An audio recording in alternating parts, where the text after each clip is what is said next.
Пераказ аповесці Владзіміра Караткевіча «Дзікае паляванне караля Стаха» будзе ў гэтым відэа. Аповед вядзецца ад першай асобы і пачынаецца твор так: «Я стары, я нават вельмі стары чалавек». А потым герой-апавядальнік, якога завуць Андрэй Беларэцкі, удакладняе, што яму ўжо 96 год, а гісторыя, якую ён збіраецца нам расказаць, здарылася з ім, калі ён быў малады. Падзеі ў аповесці адбываюцца ў канцы 1880-х гадоў, і Беларэцкі гаворыць, што ў той час ён шукаў адказ на пытанне, хто ён і якім багам павінен маліцца. Яму нярэдка заўважалі, што прозвішча ў яго нейкае польскае. І разам з тым, калі ён яшчэ вучыўся ў гімназіі, яго і іншых беларусаў часта называлі нават больш рускімі, чым самі рускія. Беларэцкі прызнаецца, што ён у той час шукаў свой народ і пачынаў разумець, што дзесьці тут побач, толькі за 2 стагоддзі з нашай інтэлігенцыі добра выбілі гэта разуменне.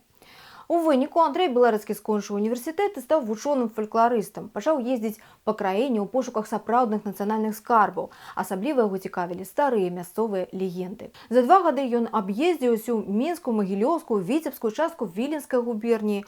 У адну з такіх экспедыцый ён накіраваўся на пачатку жніўня. Час не вельмі плённы для фалькларыста, сялянам не да размоў, калі шмат працы ў полі. І вось Беларэцкі падарожнічаў увесь жнівень, верасень, частку кастрычніка, зусім мала чаго вартага накапаў і завяршаў сваю вандроўку ў дрэнным настроі. І тут пачынаецца завязка гісторыі. Беларэцкі вырашае накіравацца ў Энскі павет. Хтосьці яму параіў, што ён можа патрапіць там, у гэтым глухім кутку, на штосьці цікавае ў этнаграфічным плане. Прыгоды пачаліся ўжо ў дарозе. Фурманка, у якой ехаў фалькларыст, ледь не захрасла ў балоце. Затым нейкім цудам Беларэцкі і фурман выратаваліся і выехалі нарэшце да нейкай вялікай будыніны. Стомленыя і мокрыя вандроўнікі, якіх заспеў у дарозе моцны дождж, пагрукалі ў дзверы палаца. Ім адчыніла невялікая бабулька ў старадаўнім убранні, шырокай сукні і вялікім крухмальным чапцы. У руках у яе, на усялякі выпадак, была зброя. Гэта была ахмістрыня, гэта значыць эканомка, а з гаспадыні маёнтка балотнай Яліны Андрэй Беларэцкі пазнаёміўся крыху пазней. І звалі гаспадыню Надзея Яноўская. На першы погляд яна падалася яму д'ябальскі непрыгожай. Увесь яе выгляд быў нейкі варты жалю. Прыблізна такія ж пачуцці выклікаў і інтэр'ер гэтага палаца. Усё было старадаўняе, вялізнае і напаўразваленае. У залах быў такі холад, што ніякія каміны не дапамагалі.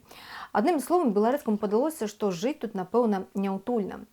Нават партрэты са сцен, здавалася, глядзяць неяк незадаволена, жорстка і з'едліва. Дарэчы, жанчына на адным з партрэтаў вельмі нагадвала гаспадыню маёнтка Надзею Яноўскую. Аднак гэтая жанчына на партрэце, здавалася, выглядала нават больш жывой, чым тая, з якой зараз размаўляў Андрэй Беларэцкі. А затым гаспадыня балотных Ялін нечакана прапанавала свайму выпадковаму госцю застацца ў яе тыдні на 2-3. Магчыма, яго, як фалькларыста, зацікавяць старыя сямейныя паданні, якія можна знайсці ў асабістай бібліятэцы Яноўскіх. І Беларэцкі пагадзіўся. На наступны дзень Беларэцкі і Яноўская сядзелі ля каміна, і раптам дзесьці ў калідоры пачуліся крокі. Яны то заціхалі, то гучалі зноў. Яноўская спалохана прамовіла: «Гэта малы чалавек», і патлумачыла, што малы чалавек з'яўляецца тады, калі ў балотных Ялінах павінен нехта памерці. Вось і 2 гады таму таксама гучалі крокі малога чалавека, і тады памёр яе бацька. Яго даканала дзікае паляванне. Відаць, цяпер яе чарга. Беларэцкі падумаў, што, верагодна, дзяўчына знаходзіцца на шляху да вар'яцтва. Трэба высветліць, што гэта за акустычная галюцынацыя такая. І амаль адразу ж Беларэцкі зразумеў, што па ходу яму давядзецца змагацца не толькі з гэтай зданню. Аказалася, Яноўская верыць таксама і ў тое, што па палацы ходзіць нейкая блакітная жанчына. І менавіта на партрэт гэтай жанчыны Беларэцкі звярнуў увагу ў свой першы дзень у маёнтку. Потым Андрэй Беларэцкі абследаваў некаторыя пакоі ў палацы безвынікова. Вырашыў высветліць, што гэта за дзікае паляванне, пра якое гаварыла Надзея Яноўская, і накіраваўся ў бібліятэку. Там ён убачыў 35-гадовага мужчыну з надзвычай мяккім і пяшчотным тварам. Як у фарфоравай лялькі, падумаў Беларэцкі. Яны пазнаёміліся, а аказалася, што гэта упраўляючы маёнтка Ігнат Берман-Гацэвіч. Некаторы час яны размаўлялі, а потым госць маёнтка балотнай Яліны запытаўся, а што гэта за гісторыя пра дзікае паляванне. Аказалася, што тыя падзеі адбываліся даўно. У 1601 годзе ў гэтай мясцовасці было неспакойна. Бунтаваў і просты люд, і старажытная беларуская шляхта. Марылі аб самастойнасці. І многія ўжо называлі сваім каралём радавітага беларускага пана Стаха Горскага. Вось толькі не асабліва падтрымліваў Стаха адзін магутны магнат. уладар балотных ялін Роман Яноўскі. Тым не менш, Яноўскі запэўніў Стаха ў сваёй адданасці і запрасіў яго неяк на паляванне. Стах прыехаў разам са сваім невялікім паляўнічым атрадам, у склад якога ўваходзіла 20 чалавек. Паляваць збіраліся на балотную рысь. Яноўскі таксама быў са сваёй кампаніяй, верным даездчыкам Аляхно Варонай і дробным шляхціцам Дубатоўкам. І вось у нейкі момант здарылася так, што рысь накінулася на каня Рамана, кароль Стах выратаваў Яноўскага і ледзьве не загінуў сам, але тут своечасова падаспеў Раман і дабіў рысь. Шчаслівае выратаванне абодвух вырашылі адсвяткаваць. Усю ноч пілі віно, якое было атручаным, але гэтая атрута не дзейнічала на Яноўскага, Дубатоўка і Варону. А потым Яноўскі падышоў са спіны да караля Стаха і забіў яго. Паміраючы кароль Стах наслаў праклён на ўвесь род Яноўскіх да 20-го калена. Праз 2 тыдні пасля гэтых падзей цені коннікаў дзікага палявання убачыў Варона і звар'яцеў. Хутка пасля гэтага памёр і Дубатоўк, а потым змрошаныя цені коннікаў з'явіліся і да Рамана. Дзікае паляванне нагнала яго, і сэрца Рамана не вытрымала. Нашчадкі Рамана таксама гінулі пры трагічных абставінах. Дзеянне праклёну павінна было спыніцца на цяперашняй гаспадыні балотных ялін Надзеі Яноўскай. Менавіта яна і была Раманам у 20-м калене, апошняй з роду Яноўскіх, якой таксама суджана было, паводле легенды, загінуць трагічна. І калі Надзея расказвала Беларэцкаму пра то, што яе бацьку даканала дзікае паляванне, вось што яна мела на ўвазе. 2 гады таму дзяўчынка была ў гасцях у далёкай сваяжцы па маці жонкі шляхціца Кульшаў.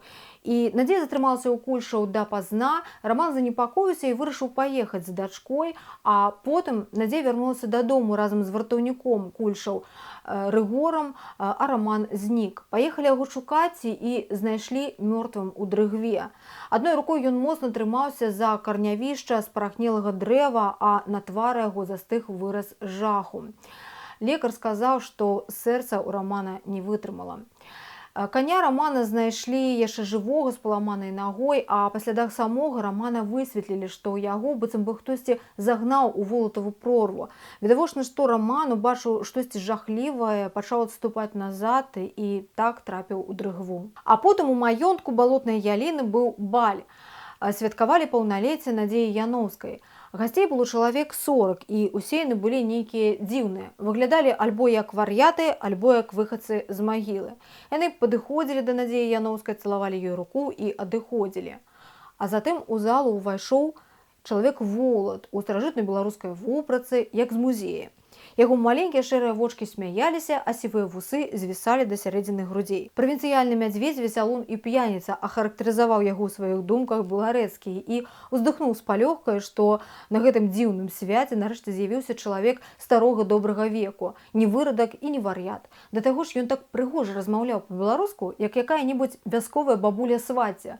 Трапныя словы, прымаўкі, жарты так і сыпаліся ў яго з языка, і, вядома, Беларэцкі, вучоны-фалькларыст, адразу ж купіўся на гэта. Звалі гэтага чалавека-волата пан Грынь Дубатоўк. У залу разам з ім увайшоў малады чалавек высокага росту, апрануты па апошняй модзе, прыгожы, але непрыемны пан Алесь Варона. Дубатоўк гэтыя 2 гады пасля смерці Рамана Яноўскага быў апекуном Надзеі. І цяпер на свята ён прыехаў з падарункам, сярод якіх быў адзін даволі спрэчны – партрэт таго самага Рамана Яноўскага, які, паводле легенды, забіў караля Стаха. Дубатоўк сказаў, што гэта рэч не належыць яму і павінна знаходзіцца тут, у палацы, сярод іншых сямейных партрэтаў. Надзея збялела і ледзь прыкметна хіснулася. Амаль увесь вечар Андрэй Беларэцкі танцаваў з Надзеяй Яноўскай, і дзяўчына заўважна змянілася ў твары. Яе вочы заіскрыліся, яна пажвавела, паружавела і быццам бы пахарашэла. Пакуль танцы працягваліся, у суседнім пакоі зачытвалі завяшчанне. Пры гэтай афіцыйнай працэдуры прысутнічалі Дубатоўк, Надзея Яноўская і староннія сведкі, у тым ліку і Андрэй Беларэцкі. У дзень свайго паўналецця Надзея Яноўская станавілася паўнапраўнай уладальніцай усёй маёмасці свайго бацькі, але гэта не рабіла яе багатай. Разам з вялізным палацам яна атрымлівала такія ж вялізныя выдаткі на яго ўтрыманне, а прадаваць палац было нельга. Далей Беларэцкі заўважае сярод гасцей аднаго цікавага маладога чалавека, далёкага сваяка Яноўскай Андрэя Свеціловіча. Яны пазнаёміліся, і Свяціловіч расказаў Беларэцкаму, што ён не быў у балотных ялінах ужо 5 год. Калі яму было 18, ён закахаўся ў 13гадовую Надзею, і бацька адаслаў яго далей адсюль, бо ўсе ж баяліся праклёну насланага на род яноўскіх. Аднак высылка не дапамагла, Свяціловіч па-ранейшаму кахаў Надзею, і ён прызнаўся Беларэцкаму, што гатовы зрабіць усё, каб абараніць яе ад небяспекі. Свяціловіч быў студэнтам Кіеўскага універсітэта, але яго выключылі за ўдзел у студэнцкіх хваляваннях. Усё пачалося з ушанавання памяці Шаўчэнкі. Студэнтам прыгразілі паліцыі, не дапамагло. І Свяціловіч расказаў Беларэцкаму, як пазней у паліцыі ў яго спыталі пра нацыянальнасць, а ён адказаў, што украінец. Бо, на яго думку, няма ніякай розніцы паміж украінцам і беларусам, калі над спіной бізун вісіць. Пра свой народ Свяціловіч сказаў так: няшчасны мы народ, непрытульны, добры, рамантычны, народ, які аддае чужынцам лепшых сваіх сыноў, лепшых паэтаў, а сам сядзіць у клетцы над міскай з бульбай ды бручкай і лыпае вачыма. Пакуль Беларэцкі са Свяціловічам размаўлялі, да іх незаўважна падышла Надзея Яноўская. Яна пераапранулася ў старадаўнюю вопратку, якую ёй падарыў Дубатоўка, і цяпер выглядала як каралеўна. Беларэцкага мову адняло. Вось дык пераўвасаблення. У Дубадзела таксама сківіца адвісла. Ён і сам не разлічваў, што гэты строй будзе так пасаваць Яноўскай. Госці раз'язджаліся ўжо глыбокай ноччу, і, ад'язджаючы, Дубатоўк запрасіў Беларэцкага прыехаць да яго праз дзень на халастую гулянку. А ўночы Беларэцкі перад тым, як заснуць, забыў пагасіць свечку, якая стаяла на століку ля акна. І вось ён ужо задрамаў і раптам пачуў праз сон нейкія крокі ў калідоры. Ён расплюшчыў вочы і убачыў, што на яго праз шыбу глядзіць нейкі дзіўны чалавечы твар. У гэтай істоты была ненатуральна выцягнутая ў даўжыню галава, твар зялёны, рот вялікі і без вуснаў, а ніжнія павекі звісалі, як у жабы. Беларэцкі кінуўся да акна, і малы чалавек знік. А праз дзень Беларэцкі пайшоў на гулянку да Дубатоўка. Гасцей было чалавек 10 мужчын. Стол быў багата застаўлены рознымі стравамі, і госці шмат елі і пілі. Беларэцкі стараўся піць асцярожна, каб моцна не ап'янець. Дубатоўк пастаянна сачыў за тым, каб у госця чарка была напоўненая і каб ён піў нараўне з гаспадаром. Крыху пазней Беларэцкаму ўдалося адзін на адзін пагаварыць са Свяціловічам, і яны вырашылі, што будуць разам расследаваць тыя дзіўныя рэчы, што адбываюцца ў балотных ялінах. А потым гулянка працягвалася, і ў нейкі момант Дубатоўк пачаў хваліць Беларэцкага. Вось жа сапраўдны шляхціц, п'е, а не п'янее. Затым ён пільна паглядзеў у вочы госцю і запытаўся: а жэнішся? Ён меў на ўвазе Надзею Яноўскую. Беларэцкі шчыра сказаў, што і не думаў пра гэта. Затым у размову ўклініўся Варона і пачаў абвінавачваць Беларэцкага ў тым, што ён гоніцца за грашыма, за радавітай жонкай. Такім чынам узнік канфлікт і ў выніку дуэль. Страляцца вырашылі зараз жа ў пустым пакоі ў поўнай цемры, так прапанаваў Варона. У кожнага павінна было быць па 3 кулі. Беларэцкі прыняў выклік. Першым стрэліў Варона, міма. Ён выпусціў другую кулю і зноў міма. А трэцяя куля праляцела над самой галавой Беларэцкага і ледзьве не зачапіла яго, аж валасы заварушыліся. Беларэцкі не хацеў забіваць саперніка, таму ён вырашыў, што выпусціць хаця б одну кулю так, для прыліку. І зусім нечакана ён зачапіў Варону. Той быў няцяжка паранены. Ужо глыбокай ноччу Беларэцкі пакінуў кампанію, якая сабралася ў Дубатоўка, а па дарозе да палаца Яноўскай яго напаткала яшчэ адна страшная прыгода.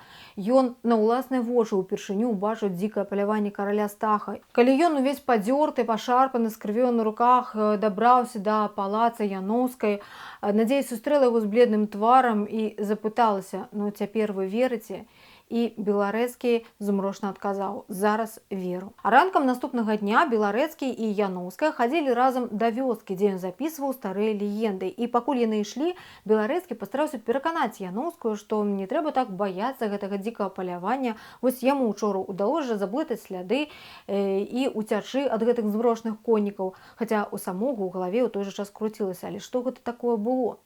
А калі Беларэцкі вярнуўся назад да палаца, то ён убачыў прышпілены да яліны брудны аркуш паперы, а на ім было напісана: «Сыходзь з дарогі, тое, чаму неабходна, загіне».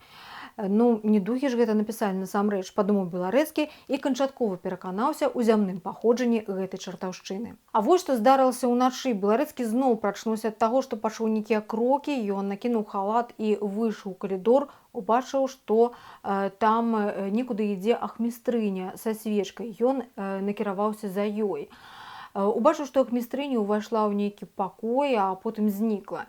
Беларэцкі застаўся ў калідоры, чакаў яе ўжо амаль гадзіну і раптам убачыў, як удалечыні рухаецца блакітная постаць жанчыны. Ён прыгледзеўся, твар гэтай жанчыны вельмі нагадваў твар Надзеі Яноўскай, толькі ён быў больш паважны, сталы, выцягнуты нейкі. Беларэцкі ўбачыў, што блакітная жанчына падышла да вялікага акна, ступіла на нізкі падаконнік і знікла.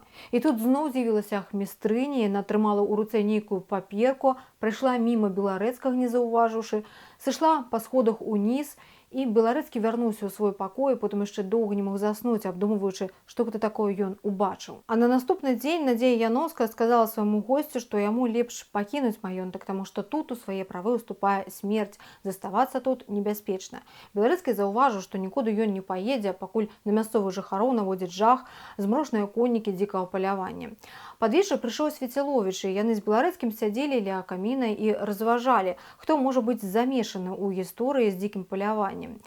Спачатку ў коле падазроных апынуўся Варона. Свеціловіч разважаў так. 2 гады таму Варона пасватаўся да Яноўскай, атрымаў гарбуза і, каб адпомсціць, пачаў выкідваць жарцікі з дзікім паляваннем. Такое можа быць, пагадзіўся Беларэцкі, вось толькі калі яго, Беларэцкага, напаткалі змрошныя коннікі, Варона ляжаў паранены. Атрымлівалася, што ні Варона, ні Дубатоўк не мелі дачынення да дзікага палявання. Свеціловіч прызнаўся, што ён і Дубатоўка падазраваў. З выгляду ён добры, але і прыкідвацца можа. Затым успомнілі пра упраўляючага Бермана. Нейкі мудны тып. Хто ён такі, адкуль браўся? Свеціловіч сказаў, што ён напіша ліст да знаёмых у губернскі горад і даведаецца. А раніцай Беларэцкі зайшоў да Бермана, запытацца ў яго, ці не ведае ён пра які-небудзь таемны пакой у палацы. Можа, існуе стары план гэтага будынка. Берман адказаў, што нічога такога яму невядома. А калі Беларэцкі выходзіў, у яго перад вачыма стаялі рукі Бермана з даўжызнымі пальцамі, якімі той нервова перабіраў па стале. А потым Беларэцкі накіраваўся ў фальварак да Кульшы. Менавіта ў яе 2 гады таму гасціла Надзея. Беларэцкі думаў даведацца якія-небудзь падрабязнасці аб той гісторыі. Па дарозе яму сустрэлася жанчына ў лахманах з дзіцём на руках. Гэтая жанчына прасіла хлеба. Беларэцкі прыпыніў нейкага селяніна, даў яму рубель і папрасіў адвесці гэтую жанчыну ў маёнтак Яноўскай, каб там яе накармілі і далі адпачыць. Беларэцкі падумаў, успомніўшы, які багаты стол быў у Дубатоўка, што некаторыя ядуць, як не ў сябе, а другія з голаду паміраюць. Калі ён прыйшоў да Кульшы, то аказалася, што жанчына тады пасля той гісторыі з дзікім паляваннем і смерці Рамана Яноўскага звар'яцела. І паводзіла сябе старая ў асноўным неадэкватна, але ў нейкі момант на яе твары з'явілася нават разумная усмешка, і яна сказала, што ёй проста зручна і бяспечна, каб яе лічылі вар'яткай. А ў той вечар запрасіць да сябе Надзейку ёй парадзіў пан Гарбурда. Потым жанчына зноў пачала гаварыць нейкія абсурдныя рэчы, узгадвала пра караля Стаха. Тут да Беларэцкага звярнуўся вартаўнік Кульшы Рыгоры, і ён падзяліўся сваім меркаваннем, што ён лічыць, што коннікі дзікага палявання гэта, конечно же, абсалютна рэальныя людзі. Рыгор выказаў жаданне разблытваць гэтую справу разам з Беларэцкім. А наступнай ноччу Беларэцкі зноў прачнуўся ад таго, што пачуліся крокі, ён выйшаў з пакою і зноў убачыў ахмістрыню са свечкай. Ён прасашыў за ёй і апынуўся ў нейкім таемным архіве. Аказалася, што сквапная бабуля таксама прэтэндавала на тое, каб атрымаць у спадчыну палац Яноўскай. Яе бацька па прозвішчы Закрэўскі ў свой час доўга судзіўся за шляхецтва і нават заяўляў пра свае правы на палац Яноўскіх, але нічога ён тады не дабіўся. У таемным архіве ахмістрыня ўсё ж такі спадзявалася знайсці якія-небудзь дакументы, якія б ёй давалі шанс, што яна можа атрымаць у спадчыну палац пасля смерці Надзеі. А Яноўскай ўсё роўна жыць засталося нядоўга. Закрэўская так і сказала беларэцкаму, памрэ скора дзяўчына. І камусьці ж дастануцца грошыкі, чаму б і не ёй. Гэтай жа ноччу Беларэцкі разам з Яноўскай, якой таксама не спалася, стаялі ля каміна, і раптам яны пачулі страшны крык: Раман у 20-м калене, выходзь! Коннікі дзікага палявання зноў з'явіліся ля сцен палаца. Пачуўшы гэты крык, Надзея страціла прытомнасць, і, трымаючы яе на руках, Беларэцкі зразумеў, што ён закахаўся. Але ён нікому ніколі пра гэта не скажа. А на наступны дзень ён зноў сустрэўся са Свяціловічам, які атрымаў з губерні ліст, у ім пісалі пра Бермана. Аказалася, што род Бермана стары і нейкі дзіўны. Бацька яго згубіў маёмасць, а маці ўвесь час жыла пры завечных вокнах, гуляць выходзіла толькі ўначы. Сам Берман быў знаўцам старажытнай скульптуры і шкла. Некалькі год таму яго выклікалі ў Мніхавічы, дзе закрываўся стары касцёл. Адзін прыватны калекцыянер хацеў купіць скульптуру, якая была ў гэтым касцёле. Берман сказаў, што гэтая скульптура не мае ніякай мастацкай вартасці. Яму паверылі, а праз некаторы час выпадкова даведаліся, што Берман купіў гэтую скульптуру за мізэрныя грошы, а затым прадаў іншаму прыватнаму калекцыянеру за вялікую суму. Сам Берман разам з маці і малодшым братам некуды знік. Потым да Свяціловіча з Беларэцкім далучыўся Рыгор, і ён патлумачыў, чаму коннікі дзікага палявання гэта рэальныя людзі, а не здані. Усе думаюць, што яны мчаць па дрыгве, без дарогі, а на самай справе яны проста добра ведаюць усе патаемныя сцежкі праз Волатаву прорву. І Рыгор вылічыў, дзе можа быць схованка гэтых коннікаў. Ён пачаў тлумачыць пра адно месца на балоце, і тут Свяціловіч збялеў у твары і сказаў, што бачыў там сёння аднаго знаёмага чалавека. Але ён не можа сказаць, хто гэта быў, трэба ўсё добра праверыць.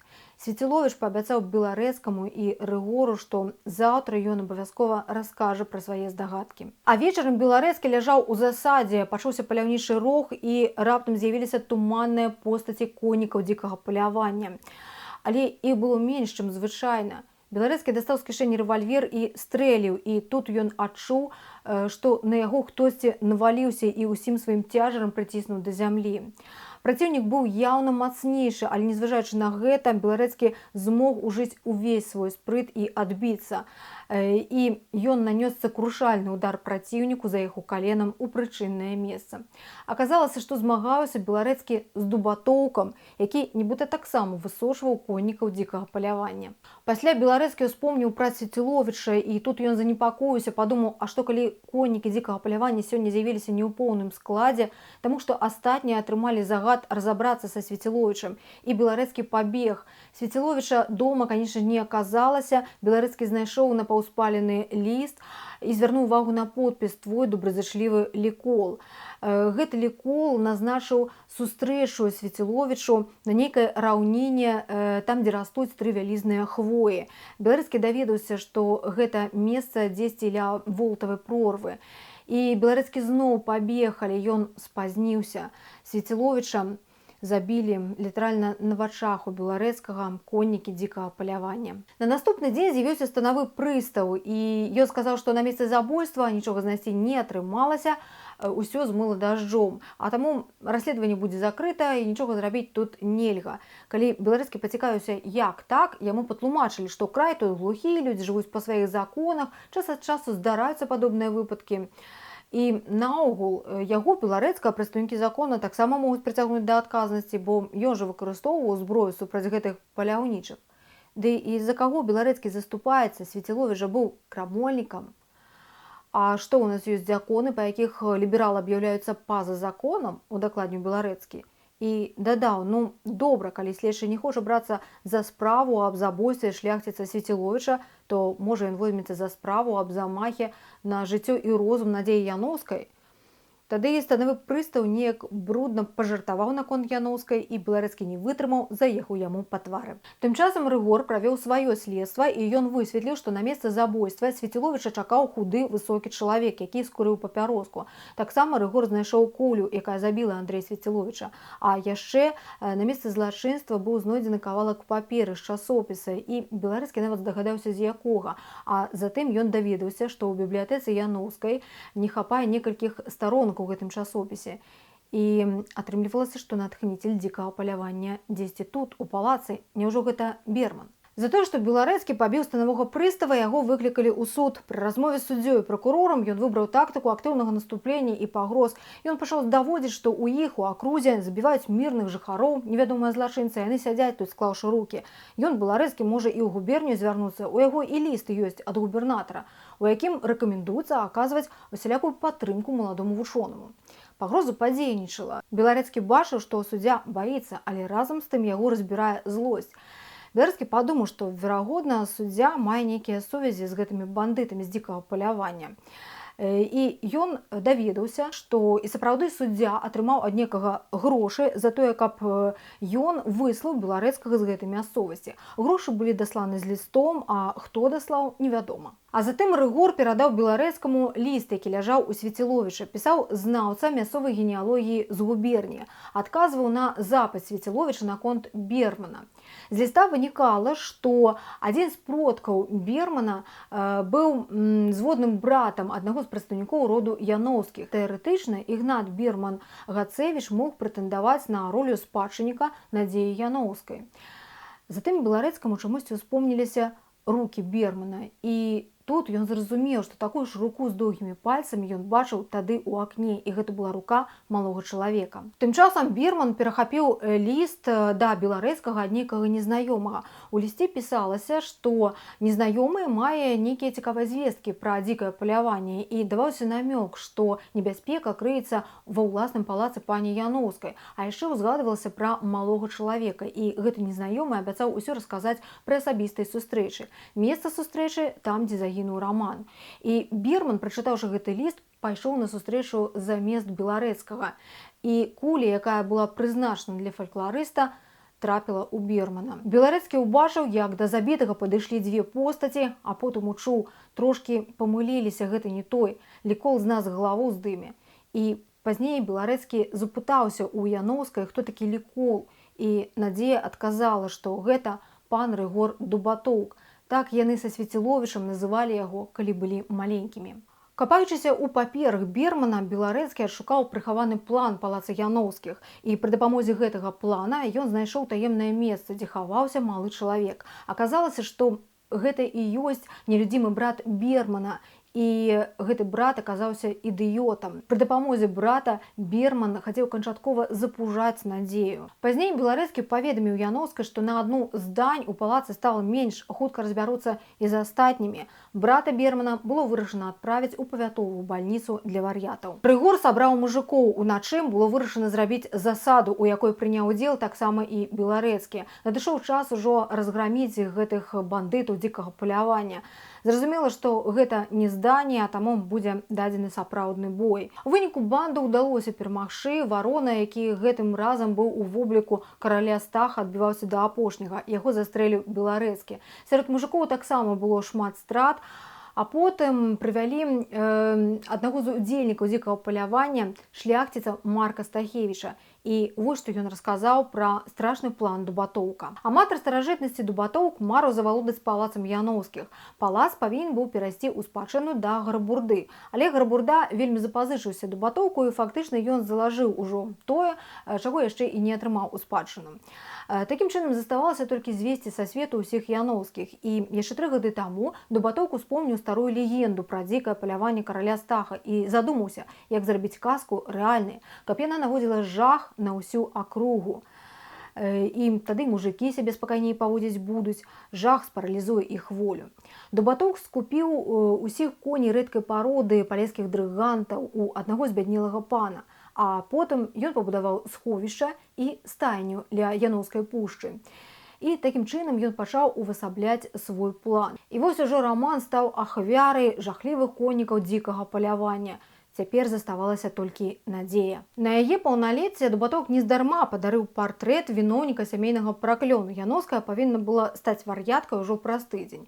І так здарылася б, калі б не Беларэцкі. І Дубатоўк задумаўся, як яму пазбавіцца ад нечаканай перашкоды ў асобе вучонага-фалькларыста. Запрасіў яго да сябе на гулянку і падгаварыў Варону, каб той выклікаў Беларэцкага на дуэль. Варона быў заўзятым дуэлянтам, а таму, як разлічваў Дубатоўк, у Беларэцкага было мала шансаў вярнуцца з гэтай гулянкі жывым. Аднак ўсё атрымалася не так, як было задумана Дубатоўкам. Беларэцкі параніў варону, а потым здолеў яшчэ і ад дзікага палявання ўцячы. Да слова, у тую ноч за Беларэцкім гналіся нейкія упершыню нанятыя Дубатоўкам навічкі. Верагодна таму яны так дрэнна справіліся са сваёй задачай. Беларэцкі уважліва слухаў усё, што расказваў Стахевіч, а потым заўважыў, што запіска з папярэджаннем была яўным праколам. Стахевіч адзначыў, што гэта была не іх ідэя. Беларэцкі падумаў, што, напэўна, аўтарства належала Берману. А потым Стахевіч быў застрэлены пры спробе ўцячы. Рыгор і яго мужыкі расправіліся з усімі ўдзельнікамі дзікага палявання і накіраваліся да дома Дубатоўка. Той адстрэльваўся колькі мог, а потым выскачыў з палаючага дома, накіраваўся да Волтавай прорвы. Дрыганты паскакалі за ім, і Дубатоўк у жаху збочыў са сцежкі і быў утаптаны капытамі ў багну. Так кароль Стах і яго дзікае паляванне зніклі назаўжды. Заставалася яшчэ адна загадка блакітнай жанчыны, і аказалася, што ёй была сама Надзея Яноўская. Яна была лунацікам, хадзіла па палацы ў сне. Пасля таго, як дзікае паляванне было разгромлена, Беларэцкі спаў дрэнна, ён бачыў жахлівыя сны. І калі ён адкрыў вочы пасля чарговага кашмару, у сваім пакоі ён убачыў блакітную жанчыну. Гэта была Надзея. Яна ачнулася ў яго абдымках, ён яе потым доўга супакойваў, а яна папрасіла яго хутчэй забраць яе адсюль. І Беларэцкі не змог больш супраціўляцца, гэта была іх першая ноч кахання. На наступны дзень яны пакінулі палац назаўжды. Яноўская вырашыла аддаць старыя рэчы ў музей, а ў палацы засталася новая ахмістрыня, тая самая жанчына з дзіцём, якую выратаваў ад галоднай смерці Беларэцкі. Праз 2 месяцы Надзея сказала мужу, што ў іх будзе дзіця, а потым яны жылі доўга і шчасліва. Але і дагэтуль час ад часу Беларэцкаму сніцца дзікае паляванне караля Стаха, як сімвал цемры, голода, нераўнапраўя і цёмнага жаху на зямлі. На гэтым усё. Падпісвайцеся на канал і абавязкова пакідайце каментарыі.